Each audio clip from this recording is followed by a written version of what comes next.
Bom, hoje está no terceiro dia de conflitos ali no Oriente Médio.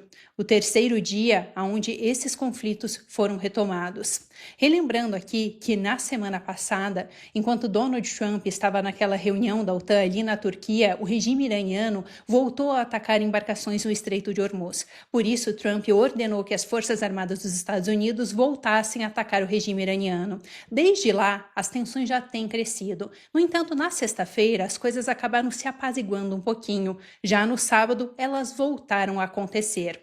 Eu quero trazer aqui para vocês os detalhes do que está acontecendo. De ontem para hoje, de acordo com o Comando Central dos Estados Unidos, as Forças Armadas americanas realizaram outra rodada de ataques em uma missão de 5 horas. Eles atingiram instalações militares do regime iraniano e outros alvos em diversas partes da região do território ali iraniano. Além disso, o CENTCOM disse o seguinte, abro aspas, as forças do CENTCOM empregaram munições de precisão contra sistemas de defesa na costa do Irã, instalações de mísseis e drones e capacidades marítimas. Mais de 50 mil militares americanos estão atualmente destacados no Oriente Médio. As forças americanas permanecem vigilantes, letais e prontas para o combate. Vocês conferiram aqui do meu lado várias dessas imagens mostrando os ataques. E essas imagens elas chamam a atenção porque a gente vê que, de fato, esses conflitos entre o regime iraniano e os Estados Unidos, eles estão novamente se tornando intensos. Nós tivemos, ao longo dessas últimas semanas, um pouco antes deles assinarem aquele acordo de cessar-fogo, algumas situações que foram um pouco mais delicadas. No entanto, o porquê que esse momento chama atenção? Porque ele está muito similar com o início daqueles conflitos, onde os ataques americanos eles estavam acontecendo em grandes proporções e os ataques iranianos, revidando então essa manobra militar dos Estados Unidos, eles também estavam atingindo todo o Oriente Médio e isso está escalando, isso está começando a acontecer novamente. Eu quero ver aqui com vocês uma declaração que Donald Trump fez hoje sobre essa retomada dos conflitos durante uma reunião que ele estava fazendo com o primeiro-ministro do Iraque. Isso porque um repórter acabou perguntando para Donald Trump qual seria o objetivo dos Estados Unidos ao retomar esses ataques contra o regime do Irã. Vamos ver então o que Trump disse. Ela pergunta, a estratégia de voltar aos ataques foi para degradar o regime iraniano? Trump, nós não acreditamos sequer que eles tenham forças armadas mais. O que nós temos é que as companhias de petróleo estão todas se aproximando agora e fazendo parcerias com o Iraque e estão se dando muito bem. A relação é fantástica, não precisamos das Forças Armadas. Estamos lá para ajudá-los e protegê-los se necessário, mas não achamos que vai ser necessário.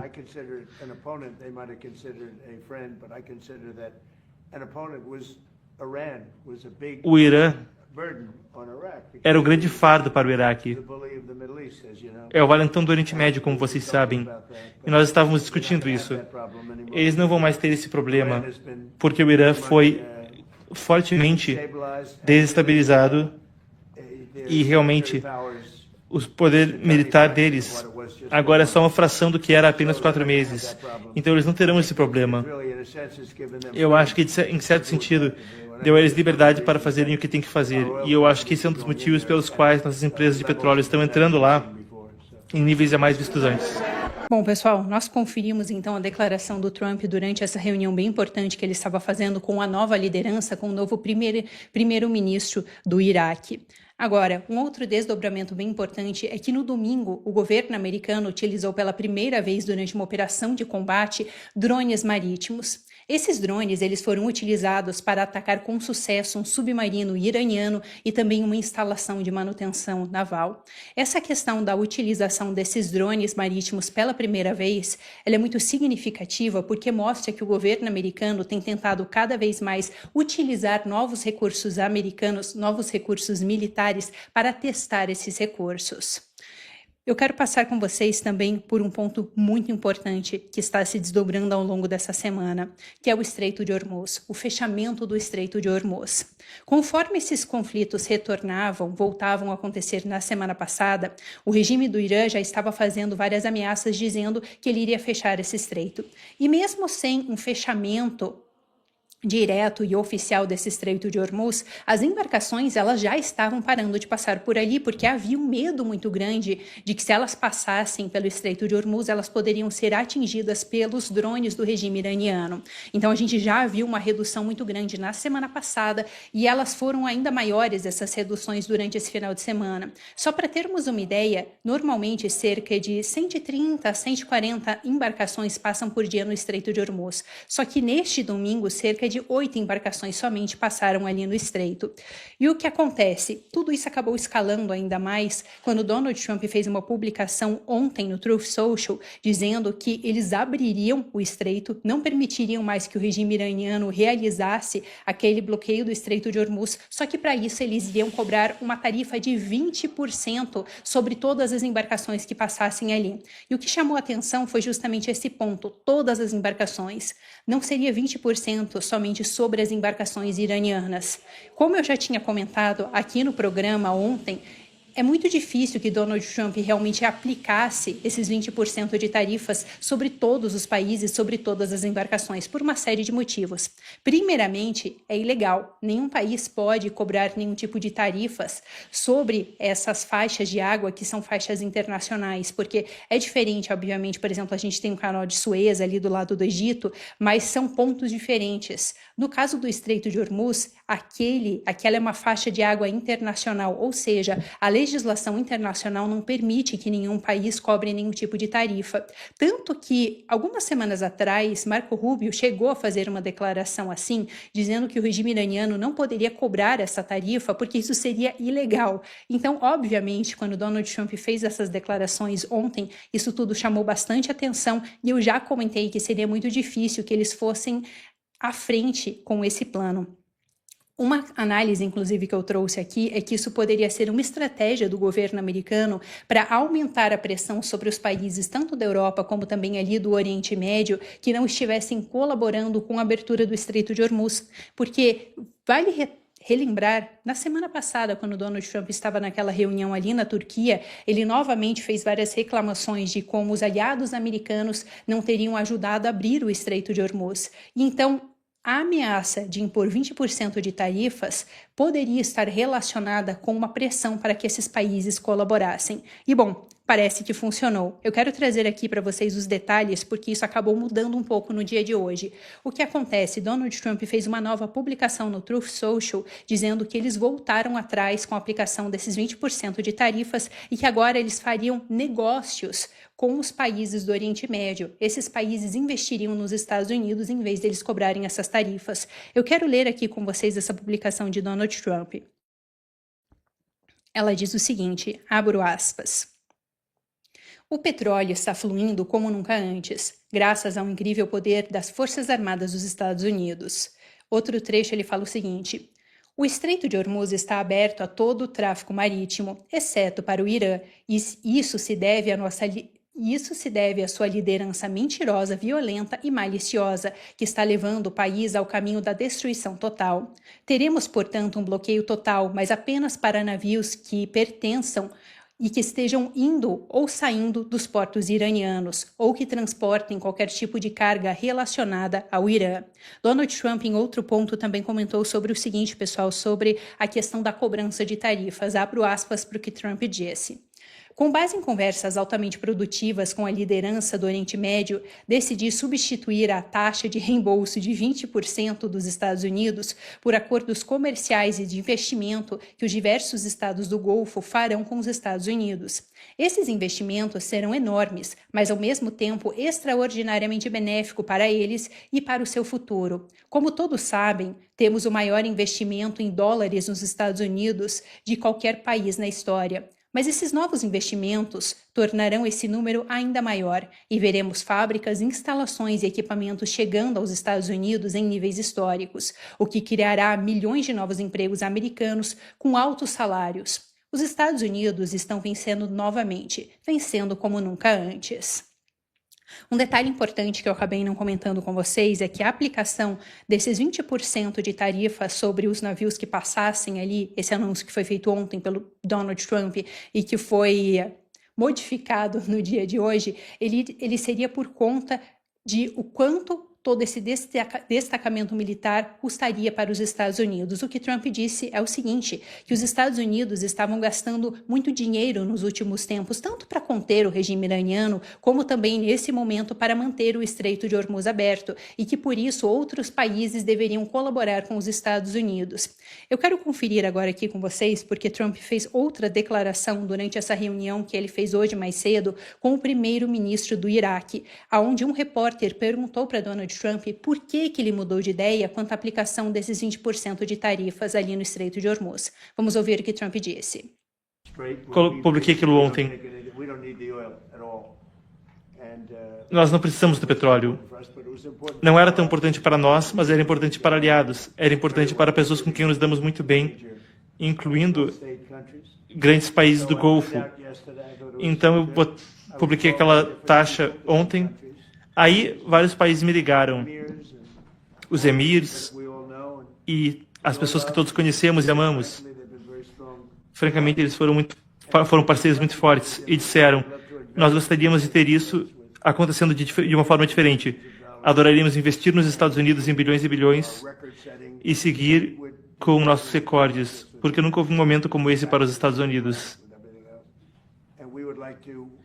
E nós gostaríamos de investir tremendamente nos Estados Unidos, ao invés de ter o pedágio. E na verdade, eu gostei dessa ideia, porque eu acho que ninguém deveria estar cobrando pedágio pelo Estreito ou por qualquer outra hidrovia internacional em outras partes do mundo. Eu acho que ninguém deveria estar nesse tipo de posição. Mas nós estávamos fazendo com um reembolso. Os estados do Golfo vão investir uma tremenda quantidade de dinheiro nos Estados Unidos. E isso foi muito satisfatório para mim. Eu acho que, na verdade, isso é muito melhor. Pessoal, antes de eu continuar aqui com vocês, eu quero também, nós vamos conferir mais um trecho desse pronunciamento de Trump, mas eu já quero pedir aqui para vocês curtirem e também deixarem os comentários de vocês aqui na transmissão. Isso porque, nesse mesmo momento, eu sei que tem uma partida de futebol muito importante acontecendo. Então, nós já estávamos prevendo que, muito provavelmente, hoje, no Epoch News, nós não teríamos uma audiência muito grande. Por isso, nós contamos com vocês para levar essa transmissão para ainda mais pessoas. Agora, eu quero conferir com vocês uma outra pergunta bem importante que uma repórter fez para Donald Trump durante essa coletiva que ele realizou hoje mais cedo. Essa repórter perguntou para Donald Trump que, considerando as ações recentes do regime iraniano, se ele estaria considerando levantar esse bloqueio que eles aplicaram contra o regime do Irã, ou se eles poderiam dar algum tipo de isenção de sanções ali do regime iraniano, porque lembrando, então, Donald Trump, ele informou na semana passada que eles colocariam novamente algumas sanções sobre o regime iraniano e, além disso, eles estavam proibindo que o regime do Irã exportasse o seu petróleo. Eles tinham aberto uma brecha para que o regime do Irã pudesse exportar o seu petróleo enquanto eles estavam negociando os termos daquele acordo durante as últimas semanas ali, aquele acordo que foi fechado no meio de junho. Só que com a volta desses atritos, Donald Trump e o governo americano anunciaram que novamente eles estariam colocando tanto esses bloqueios como também restrições sobre o regime do Irã. Eu quero conferir então com vocês o que Trump disse em resposta a essa repórter. Isenções de sanções? Trump: não, eu dei uma chance para eles. Há 2 dias atrás tínhamos um acordo, estava fechado, e aí eles não gostavam de uma coisinha ou outra aqui e não conseguiram ir para frente. Dispararam e aquilo foi um tremendo erro deles. Porque nós estamos detonando com eles. Há 47 anos nós estamos aturando isso. Se você volta ao longo desse período, milhares de americanos morreram, soldados. Muitos soldados agora estão mancando, ou sequer podem caminhar porque estão tão feridos. O rosto, os braços, as pernas, com aquilo que fazia Soleimani, com as bombas de beira de estrada que Soleimani fazia. É um desastre. Eu matei ele no meu primeiro mandato. Se eu não tivesse matado, talvez a história fosse diferente hoje. Ele era um gênio maluco. Ele provavelmente era um lunático, mas ele era um general. Ele tinha controle total sobre o país. E, na verdade, eu acho que os líderes do Irã tinham medo de Soleimani. O Trump comentou também, durante essa declaração, sobre o Qasem Soleimani, que foi o líder das forças Quds, que ele acabou mandando matar durante o seu primeiro mandato. E eu até comentei com vocês que essa semana uma reportagem do Wall Street Journal, ela foi divulgada dizendo que eles tiveram alguns contatos ali dentro da Casa Branca que informaram que ao longo dos últimos dias o governo israelense estaria então tentando alertar os Estados Unidos de que o regime iraniano estaria elaborando um novo plano para tentar matar Donald Trump. E essa questão de planos para matar Donald Trump, ele já tem acontecido desde o primeiro mandato, quando eles mandaram matar Qasem Soleimani. E como eu já venho falando aqui no programa dos últimos dias, não é só Donald Trump que tem a sua vida em risco por conta da morte desses líderes do Irã. Obviamente agora a gente tem Qasem Soleimani, tem também Ali Khamenei, entre outras lideranças. Mas além de Donald Trump, um outro grande alvo do regime iraniano é o Mike Pompeo, que era o secretário de Estado de Donald Trump durante seu primeiro mandato, que foi justamente a pessoa que ordenou e orquestrou aquele ataque contra Qasem Soleimani. Eu quero passar aqui com vocês agora por alguns detalhes desse controle que os Estados Unidos voltaram a exercer ali no Estreito de Hormuz. Isso porque o Comando Central do governo americano, que, um ponto aqui, pessoal, o Comando Central é o órgão do governo americano que controla todas as relações ali no Oriente Médio. Eles têm, por exemplo, o Comando Sul, que cuida da América do Sul, e tem o Comando Central, que cuida de toda a relação ali no Oriente Médio. E o Comando Central, então, informou que a partir de hoje, as Forças Armadas dos Estados Unidos iriam retomar o bloqueio aos portos iranianos, impedindo a passagem de embarcações que estejam indo ou vindo dos portos ou áreas costeiras do Irã.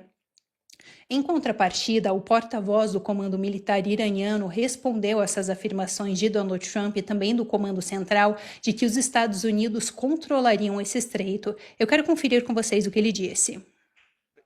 Accordingly, it is hereby announced that, following previous warnings, we will under no circumstances allow the United States to interfere in the management of the Strait of Hormuz, and we will not allow it to do so. Agora, eu quero passar com vocês por um segundo ponto dessa declaração que Donald Trump fez hoje no Truth Social.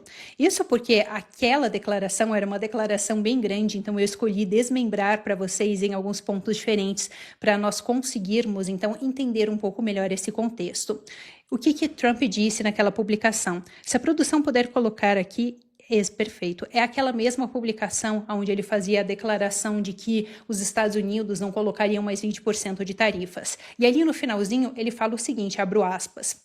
Os dias em que o Irã matava centenas de milhares de pessoas, incluindo 52 mil manifestantes, acabaram. E o mais importante, o Irã nunca terá uma arma nuclear. Agradeço a atenção dedicada a este assunto, Donald Trump. Por que eu trouxe isso daqui para vocês? Isso porque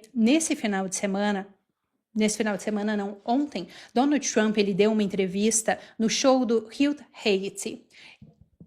Esse Hugh Haggerty, ele não é somente um host ali nos Estados Unidos, mas ele também já chegou a trabalhar no governo americano no passado, ou seja, é uma pessoa próxima de Donald Trump. E durante essa entrevista, o repórter acabou perguntando para Trump sobre a questão do relacionamento com o regime iraniano e da atuação dos Estados Unidos ali dentro. E então Trump respondeu quanto à questão dos manifestantes. Em uma parte dessa pergunta, o repórter ele se referia também à questão dos manifestantes porque ele questionava se Donald Trump novamente invocaria esses manifestantes para que eles fossem às ruas. Lembrando aqui, trazendo para vocês uma recapitulação, ali no início dos conflitos, Donald Trump chegou a falar algumas vezes que chegaria um momento onde o governo americano daria um sinal para que esses manifestantes voltassem às ruas e juntos eles conseguissem derrubar o regime iraniano. Só que nos últimos tempos, o governo americano e nem Donald Trump em específico falaram mais sobre esse assunto. Então, de fato, existem vários questionamentos quanto a se o governo americano novamente instaria esses manifestantes a irem às ruas ou se isso já não cabia mais neste caso. Então, eu quero conferir com vocês qual foi a resposta de Trump. The Iranian people, you said help was on the way and you sent it. 40,000 of them got massacred before your help could get there. Is it time for them to go back into the streets? Well, you can't do that because they don't have guns and the other side has guns. And the number is 52,000 people killed so far. Wow. And these are thugs. It's very hard for people to go back. They can have great bravado. They can hate the regime. They can do everything. But when you start seeing people dropping a little bit left and right, you know, they have snipers. and the snipers are up in buildings, 4 or 5 of them, and let's say they form 100, 200,000 people, and they see one go down with a bullet between the eyes, and then they see another one go down with a bullet between the eyes, and then they see a third. Like with the women, they had 300,000 women. All of a sudden, one goes down, two goes down, 3, 4, 5, and you know what happens, They say, let's get the hell out of here. Yeah. It's very scary. Bom, eu quero passar com vocês agora pela questão da resposta do regime iraniano quanto a esses ataques dos Estados Unidos. O que eles voltaram a fazer já desde a semana passada foi retaliar contra as bases americanas ali no Oriente Médio, tanto que a gente viu vários ataques contra o Catar, quanto o Kuwait, ou também, por exemplo, contra a Jordânia. Só que o que aconteceu foi que hoje as tensões acabaram escalando bastante ali nos Emirados Árabes Unidos. O Ministério da Defesa dos Emirados Árabes Unidos informou que 2 petroleiros de propriedade do país foram atingidos por mísseis de cruzeiro iranianos enquanto eles estavam transitando pela rota ali do Estreito de Hormuz. De acordo com as informações que foram divulgadas, um marinheiro indiano acabou morrendo e outras 8 pessoas também ficaram feridas neste ataque. Além disso, a Embaixada dos Estados Unidos ali nos Emirados Árabes Unidos emitiu uma nota hoje dizendo que eles paralisariam todos os serviços na embaixada durante 3 dias. Isso porque eles consideram que a situação está tão perigosa neste momento que eles não querem enviar os seus funcionários para a embaixada diante de tudo que está acontecendo. Lembrando que os Emirados Árabes Unidos foram um dos países mais atacados durante esses conflitos. Em um dado momento, existia uma grande quantidade diária de mísseis e drones iranianos que estavam indo ali para os Emirados Árabes Unidos. E agora isso parece que está voltando a acontecer. Além desses ataques contra os Emirados Árabes Unidos, Teherã também tem feito outros ataques de mísseis e drones em todo o Golfo. Tanto que na terça-feira, o Bahrein e a Jordânia, eles chegaram até mesmo a dizer que interceptaram vários novos ataques do regime iraniano. Eu quero conferir aqui com vocês agora uma declaração que foi feita no dia 12 de julho, no domingo, pelo porta-voz do Ministério das Relações Exteriores do Irã. Isso porque ele afirmou que esses ataques que o regime iraniano estaria realizando agora a essas bases militares dos Estados Unidos, ali na região do Oriente Médio, que eles foram um ataque legítimo de autodefesa. E eles acusaram os Estados Unidos, esse porta-voz do regime iraniano acusou os Estados Unidos de violar o direito internacional. Eu quero ler aqui para vocês um trecho dessa declaração dele que diz o seguinte: o Irã não ataca os ataques do Irã. O Irã não ataca. Os ataques do Irã às bases militares e instalações dos Estados Unidos estacionadas no sul do Golfo Pérsico constituem um exercício legítimo e legal do nosso direito inerente à autodefesa. Nós temos o direito internacional de poder nos defender. Eu quero passar agora aqui com vocês por um outro aspecto muito importante. Isso porque durante essa entrevista que Donald Trump estava realizando ontem, naquele programa, aquele mesmo programa onde a gente viu Donald Trump comentando sobre os manifestantes do Hugh Hewitt, ele também comentou sobre a possibilidade de os Estados Unidos atacarem uma instalação nuclear do regime iraniano, pessoal. O nome dessa instalação nuclear é conhecida como Montanha Picache. Essa Montanha Picache, ela é bem importante porque ela é uma instalação no subsolo muito grande. Inclusive, algumas pessoas, alguns especialistas chegam até mesmo a comparar o tamanho dessa instalação com a instalação de Fordo, que foi uma das instalações nucleares mais importantes atingidas pelos Estados Unidos no ano passado. Eu quero conferir com vocês sobre esses alertas que Donald Trump fez durante esse programa que ele participou. Vamos ver o que ele disse. But pickaxe is a possible target for a nice big fat shot right into the front door. And I think that maybe you'll see that. We're watching it closely. We see no activity there.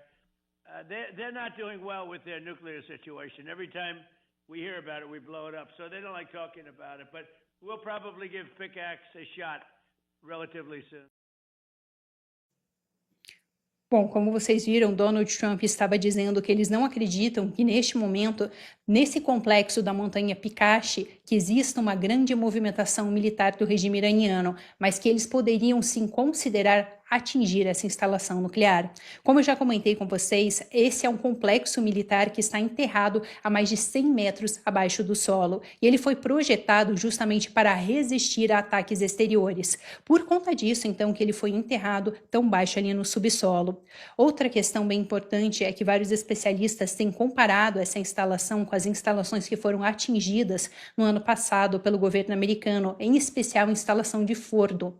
Essa instalação de Fordo, ela possui mais ou menos 80 a 100 metros, ela fica de 80 a 90 metros abaixo do solo. E essa instalação que nós estamos falando agora, da montanha Picache, ela fica ainda mais profunda, a 100 metros. Eu quero até trazer para vocês alguns outros detalhes bem importantes sobre isso. E um ponto que também é interessante destacar aqui é que essa instalação fica perto daquela outra instalação que foi atingida pelo governo americano no ano passado, a instalação nuclear de Natanz. Desde que aqueles ataques do governo americano e de Israel aconteceram no ano passado, lembrando aqui para vocês, contra 3 instalações nucleares bem importantes do regime iraniano, existem muitos questionamentos sobre até que ponto essas instalações nucleares foram realmente destruídas, porque, por um lado, existiam várias declarações de Donald Trump dizendo que eles tinham dizimado toda a estrutura nuclear do regime iraniano, que eles inclusive teriam dizimado todo aquele urânio refinado que o regime iraniano tinha guardado. No entanto, alguns relatórios que foram publicados ao longo dos últimos meses apontaram que a questão pode não ser bem assim. Por exemplo, em novembro de 2025, o Instituto para a Ciência e Segurança Internacional chegou a publicar um relatório afirmando que esses ataques de Israel e dos Estados Unidos, que eles não causaram danos tão grandes a essa instalação da montanha de Picache e também algumas outras instalações. Essa montanha de Picache em específico, ela chama bastante atenção porque ela foi muito pouco atingida pelos Estados Unidos. E um dos pontos seria que, como Donald Trump acabou de comentar sobre isso, não existe uma movimentação militar tão grande do regime iraniano ali. Então, muito provavelmente foi por conta disso que o governo americano não escolheu naquele momento fazer ataques tão incisivos contra essa instalação. Eu quero conferir aqui com vocês uma questão bem importante. Isso porque há poucas semanas atrás, o Epoch Times chegou a falar com uma especialista, com a Andrea Stryker. Ela é uma especialista em proliferação e contra-proliferação nuclear, e o foco dela é estudar justamente o programa nuclear iraniano. E eu quero trazer para vocês essa entrevista porque ela fala dessa montanha Picache, que é onde a gente tem essa instalação nuclear, e eu quero entender com vocês o porquê que essa instalação ela é tão importante. E por que o governo americano, neste momento, estaria considerando realizar esses ataques contra essa infraestrutura? O que ela disse foi o seguinte: em um dos trechos dessa entrevista, ela chegou a comentar quais eram os objetivos finais dessa instalação da Picache, da montanha Picache. E ela disse o seguinte, abro aspas: os serviços de inteligência ocidentais temem que a instalação na montanha Picache possa servir como uma nova usina de enriquecimento no estilo Fordo, como eu já comentei com vocês, só que protegida ainda mais profundamente. Lembrando aqui, pessoal, então, que Fordo estaria de 80 a 90 metros abaixo do subsolo, enquanto essa outra instalação dessa montanha Picache ficaria a 100 metros abaixo do subsolo. Complementando aqui, outra coisa que ela disse foi o seguinte, abro aspas: o Irã, por sua vez, alega que se trata de uma nova fábrica de montagem de centrífugas destinada a substituir a instalação de montagem de Natanz, que foi destruída em 2020. Bom, pessoal, eu quero trazer aqui para vocês um outro trecho dessa entrevista muito interessante, onde ela comenta um pouco mais sobre o porquê que essa instalação não foi atacada durante aquela movimentação militar do governo americano no ano passado. E ela diz o seguinte, abro aspas: minha avaliação é que os Estados Unidos e Israel não o atingiram porque ainda não estava perto de entrar em operação, mas a construção continuou desde então e os iranianos reforçaram a segurança e a entrada do complexo. Ela comentou também sobre outro ponto bem importante, pessoal. Isso porque o governo americano já enfrentou vários desafios para não vou dizer destruir, porque eles não destruíram completamente, mas para atingir essas instalações nucleares do regime iraniano no ano passado. E um dos motivos é que muitas dessas instalações elas ficavam ali no subsolo, como é o caso da infraestrutura nuclear ali de Fordo. E o objetivo, obviamente, quando o regime iraniano faz essas instalações, é fazer com que seja muito difícil que elas sejam destruídas. Tanto que durante esses ataques que o governo americano realizou no ano passado, um dos objetivos em um dado momento não seria necessariamente destruir completamente esses complexos, mas tentar impedir que o regime iraniano pudesse acessar eles. Tanto que, em alguns casos, o principal alvo desses ataques dos Estados Unidos e de Israel foram as entradas desses complexos. E, de fato, até hoje o regime iraniano não consegue acessar muitas dessas instalações. Eu quero conferir aqui com vocês o que ela disse sobre como os Estados Unidos teriam que se organizar para conseguir destruir essa instalação. Abro aspas aqui para o que ela disse. Se for tomada a decisão de neutralizar essa instalação, munições convencionais não serão suficientes. Seria necessário o uso de bombardeiros B-2 equipados com bombas anti-bunker e talvez até mesmo equipes de comando capazes de penetrar no complexo e destruí-lo por dentro. Ela até complementou em outro trecho dessa entrevista, reforçando essa ideia de que essa instalação, para ser realmente destruída e para que eles tivessem certeza de que eles acabaram com toda essa infraestrutura e com o que estava dentro dessa infraestrutura, eles precisariam dar um jeito de infiltrar alguma pessoa e essa pessoa então realizar essa destruição de dentro do complexo. Ou seja, uma operação bem complicada. Pessoal, isso surge num momento onde eu até trouxe para vocês uma reportagem que foi publicada essa semana pela CNN, onde eles apontam que algumas imagens de satélite que foram capturadas ao longo do último mês pela CNN indicam que o regime iraniano estaria reconstruindo uma parte da sua infraestrutura militar, o que inclui, por exemplo, estruturas nucleares e de produção de mísseis que foram destruídas pelos ataques dos Estados Unidos e Israel no ano passado. Essa reportagem, que como eu já comentei, foi publicada durante essa semana, aponta em especial uma movimentação de reparo e reconstrução de um complexo militar de Parchim, que é onde esses especialistas acreditam que esteja armazenado aquele material enriquecido do regime iraniano. Eu comentei com vocês que existiam e existem até hoje vários questionamentos sobre se aquele material que foi enriquecido, aquele urânio que foi enriquecido pelo regime iraniano, se ele havia sido destruído ou não, porque no ano passado alguns relatórios já apontavam que muito provavelmente o que aconteceu foi o seguinte: depois daqueles ataques surpresas dos Estados Unidos e de Israel, muito provavelmente o regime do Irã teria se mobilizado para retirar todo esse urânio enriquecido de onde eles estavam antes e colocar esse urânio em uma outra infraestrutura subterrânea. Só que o ponto é, desde então, nós já tivemos vários outros ataques do governo dos Estados Unidos e também de Israel, e por isso, hoje em dia, fica um questionamento muito grande de para onde o regime iraniano teria levado esse urânio enriquecido. E existem alguns especialistas que apontam, então, que ele estaria guardado ali nesse complexo militar de Parchim, que de acordo com a CNN, de acordo com esse relatório que foi publicado, eles estariam agora reconstruindo esse complexo. Pessoal, diante disso tudo, diante desse retorno de ataques entre o governo americano e também regime do Irã, e esses questionamentos do que vai acontecer no Estreito de Hormuz, obviamente nós tivemos uma alta no preço dos petróleos. Óbvio, isso, claro, já era esperado diante de toda a tensão que está acontecendo ali. Só que o que chama a atenção é que os preços desse petróleo, eles acabaram disparando para o maior nível em 4 semanas. Vou trazer aqui para vocês os detalhes disso. Os contratos futuros do petróleo Brent subiram para R$ 86,47 por barril e atingiram o seu nível mais alto desde 12 de junho, enquanto o preço do West Texas subiu para R$ 80,29 por barril, o seu nível mais alto desde 16 de junho. Agora, eu quero passar com vocês por um outro aspecto desse conflito. Isso porque é interessante o momento onde esses conflitos entre Estados Unidos e regime iraniano acabaram retornando. Isso porque justamente agora Israel está realizando todas aquelas negociações com o Líbano para que eles consigam ter um momento de paz. Isso porque, depois que esses conflitos começaram, Israel começou a receber vários ataques do Hezbollah, que fica ali no sul do Líbano. E diante disso tudo, acabou que a relação entre Donald Trump e Benjamin Netanyahu, o primeiro-ministro de Israel, ela acabou se deteriorando. Isso porque Donald Trump queria muito fechar um contrato, fechar um acordo de cessar-fogo com o regime do Irã. A gente viu que não deu muito certo.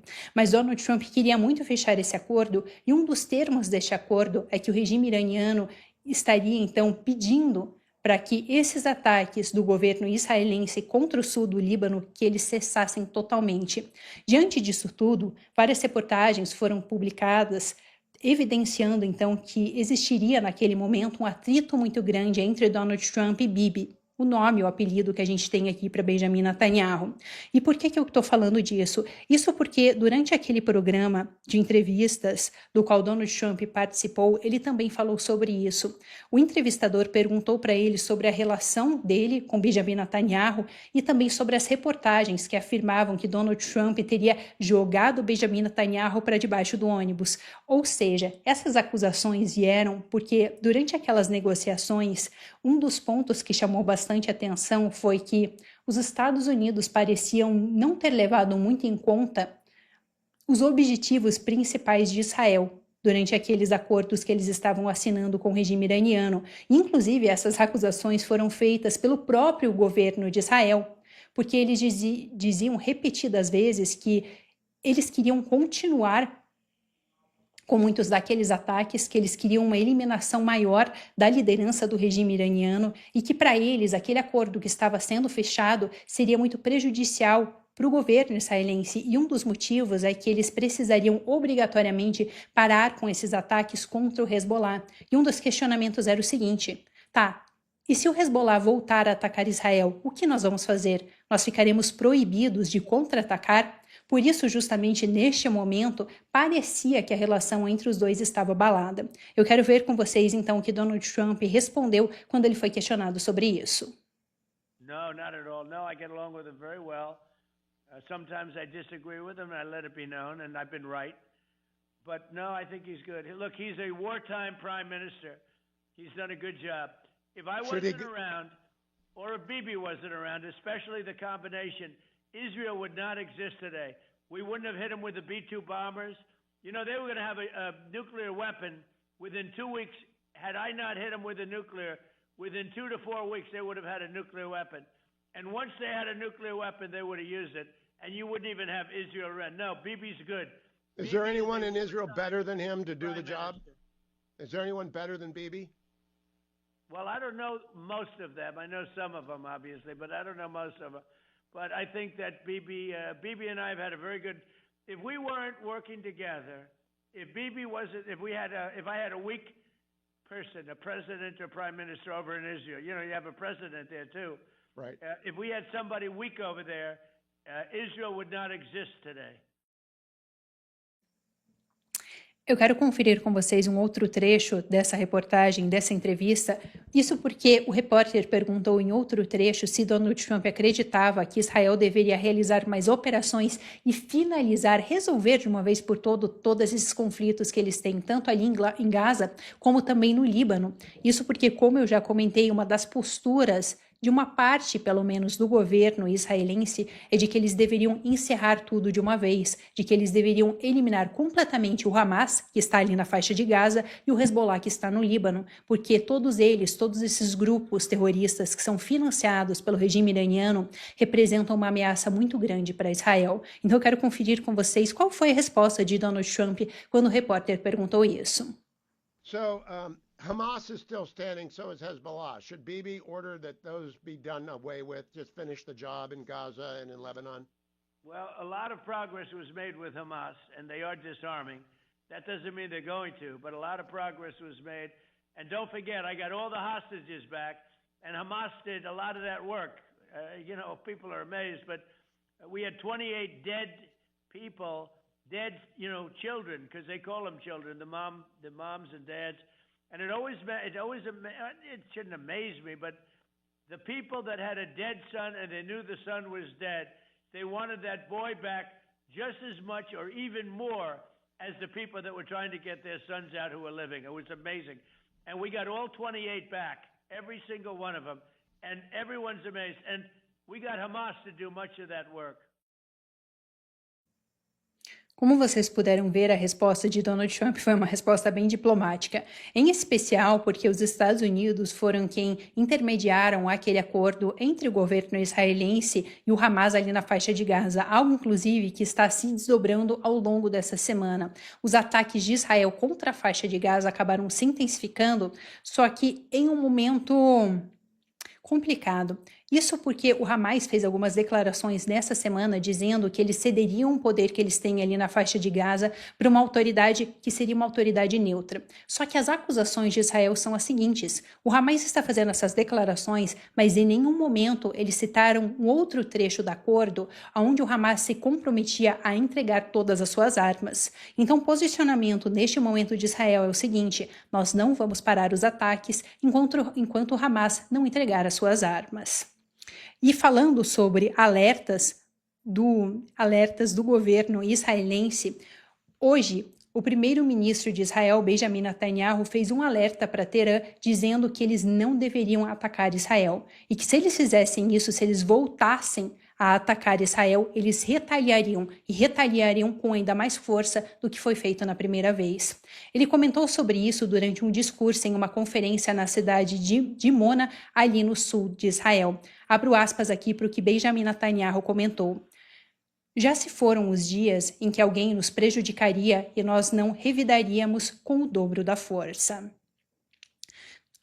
Agora, para nós concluirmos essa nossa reportagem, um fato bem importante que aconteceu ao longo dos últimos dias, mas que somente foi divulgado hoje, foi o seguinte: Donald Trump enviou uma notificação formal ao Congresso na semana passada, informando que ele havia ordenado às Forças Armadas dos Estados Unidos para que retomassem os ataques contra o regime iraniano, isso com base na Lei dos Poderes de Guerra dos Estados Unidos.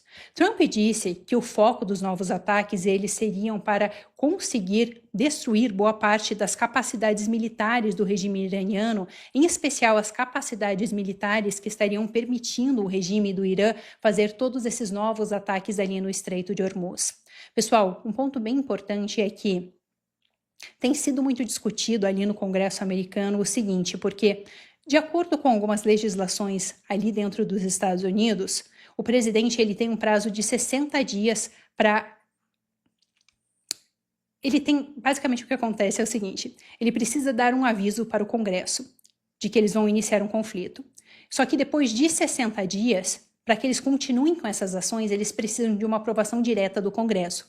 Se o Congresso aprovar, eles podem continuar com essas ações militares. Se o Congresso reprovar, eles precisam parar com essas ações. Mas por que isso tem gerado debates? Porque, a princípio, esses conflitos ali no Oriente Médio contra o regime iraniano, eles já duram muito mais do que 60 dias. Só que, qual que é o ponto aqui de Donald Trump? Nós tivemos um cessar-fogo. Por isso, esses dias eles vão voltar a contar só a partir de agora. Então, a ideia de Trump seria essa, de que ele deu o aviso na semana passada ao Congresso e que a partir deste aviso que ele deu na semana passada, agora vão voltar a contar 60 dias. Existem algumas pessoas, tanto do Partido Democrata, como também algumas pessoas do Partido Republicano, que dizem que isso não contaria e que ele já precisaria, neste momento, de uma aprovação do Congresso para continuar com esses ataques militares. Essa questão da utilização desses poderes de guerra, que seria essa lei que o Donald Trump estaria usando agora para fazer esses ataques, elas já estão em vigor desde 1973. Ou seja, se o governo americano entender que eles precisam atacar por uma emergência do país, eles podem realizar esses ataques e depois desses 60 dias, como eu comentei, obter uma aprovação do Congresso. Só que isso acontece em um momento bem delicado. Isso porque durante esses acordos que Donald Trump estava realizando com o regime iraniano, o Congresso americano já tinha votado e eles tinham barrado esses poderes de guerra de Donald Trump para continuar os conflitos. Ou seja, o Congresso já não estava mais apoiando essa movimentação militar ali no Estreito de Hormuz e contra o regime iraniano. Só que até um ponto bem interessante, porque essa resolução que foi aprovada no Congresso, ela não tinha um poder real de lei, ou seja, eles não poderiam obrigar Donald Trump a parar esses ataques militares. Para que isso fosse realmente transformado em algo que valesse como lei, que eles realmente conseguissem aplicar, isso precisaria de uma aprovação do presidente dos Estados Unidos. Ou seja, uma situação bem complicada. E tudo isso acontece, todo esse retorno das tensões acontece há poucas semanas até não nos Estados Unidos, mas há poucos meses das eleições de meio mandato. E essas eleições de meio mandato, elas são muito importantes porque no momento Donald Trump possui um controle muito grande do Congresso, porque ele tem uma maioria tanto na Câmara dos Representantes como também no Senado dos Estados Unidos. E é muito difícil que isso permaneça assim durante essas eleições de meio mandato que vão acontecer em novembro. E eu até acabei esquecendo de falar sobre isso também quanto a Benjamin Netanyahu, porque não é só Donald Trump que está prestes a enfrentar eleições. Benjamin Netanyahu também, 29 de outubro, essa semana, eles determinaram que vai acontecer eleições ali dentro de Israel. E existe uma possibilidade muito grande de que o Bibi seja retirado, de que ele não seja reeleito. Isso porque, é até curioso, num primeiro momento, existiam várias críticas ali dentro do partido, tanto do partido de Netanyahu, como também dentro do governo israelense de uma forma geral, dizendo que não fazia nenhum sentido esses ataques que o governo israelense estava realizando ali, tanto na faixa de Gaza, como também contra o regime iraniano, ou até mesmo ali no sul do Líbano. Só que nesse momento, a figura mudou completamente. Isso porque essas mesmas pessoas que estavam acusando Israel de não parar com essas guerras e de se intrometer em alguns assuntos que não eram tão relacionados a eles, ou mesmo realizar algum tipo de ataque que eles não poderiam sustentar, essas mesmas pessoas agora estão acusando Benjamin Netanyahu de não levar essas ações militares às últimas circunstâncias, dizendo que tanto o Hamas, quanto o regime iraniano, quanto o Hezbollah representam uma ameaça muito grande para Israel e que ele deveria, de uma vez por toda, encerrar com isso. Ou seja, uma situação bem complicada, e eu acredito que muito por conta disso agora nós estamos vendo uma aproximação bem maior entre Benjamin Netanyahu e Donald Trump, porque muito claramente eles tiveram vários desacordos ao longo desses conflitos. Em muitos momentos, Israel possuía objetivos diferentes dos Estados Unidos, o que fez os dois líderes acabarem se bicando. Só que nesse momento tão crucial, é importante para Donald Trump apoiar essa continuidade de Benjamin Netanyahu no governo, porque, obviamente, Bibi é uma pessoa muito próxima dele e para ele faria toda a diferença ter um grande aliado ali dentro de Israel.